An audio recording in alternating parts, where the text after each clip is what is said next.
Today I'm going to be showing you how I use the RYOBI Rotary tools. There's two different models that I use. This super compact one, which has a very flexible cord, and this slightly larger one, which has a slightly less flexible drive shaft. I tend to use this one the most. I really like the onboard storage for all the bits, and it's really easy to control the speed.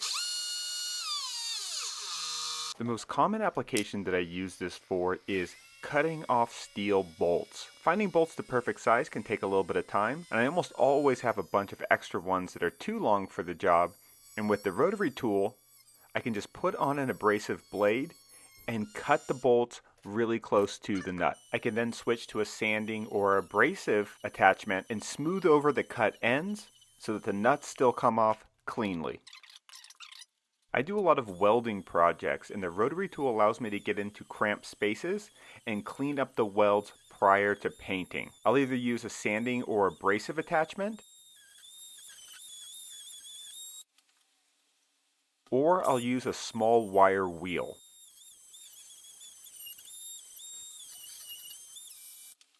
Drilling through stone and glass can be quite difficult. Not only are these materials incredibly hard, they're also brittle, which means that if you use a powerful drill and put too much pressure on it, you can actually crack the piece that you're trying to drill a hole through. I like to use a diamond abrasive bit and just slowly work it around in a circle, and I can make a hole pretty much any diameter I want. This is great for jewelry projects or making cool looking organic counterweights. I even used this technique so that I could epoxy in some bolts and use natural stones as cabinet pulls.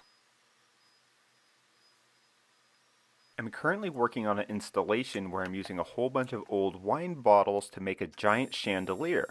I need to hang the bottles from the tops, and the rotary tool is the perfect tool for drilling a hole through them. I approach this the same way I did the stone, and I just start by making a little dent and then working the tool around in the hole until I'm all the way through. I've successfully used a regular drill and a glass drill bit to drill through plate glass, but whenever I've tried it on a bottle, the drill bit slipped off. Starting with an abrasive tool like this really helps you get some traction and create a little divot that then allows you to drill through.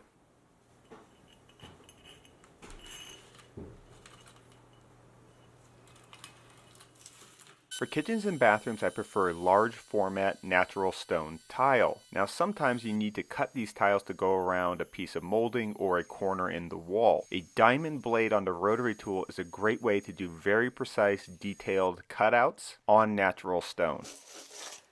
Now these days a lot of people are into resin and live edge wood projects. The rotary tool with a wood carving attachment is a great way to clean out knot holes or remove tricky pieces of bark that are stuck in live edges. Once I carve out the bark, I can then switch to a sanding bit and smooth down the edges. Now there's a lot of people working in my workshop, and people are always grabbing each other's tools. So I'll give you a bonus application of the rotary tool.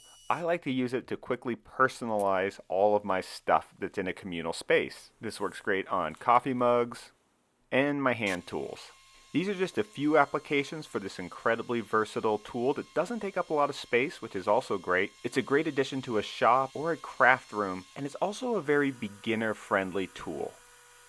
So check it out, and I'll see you next time.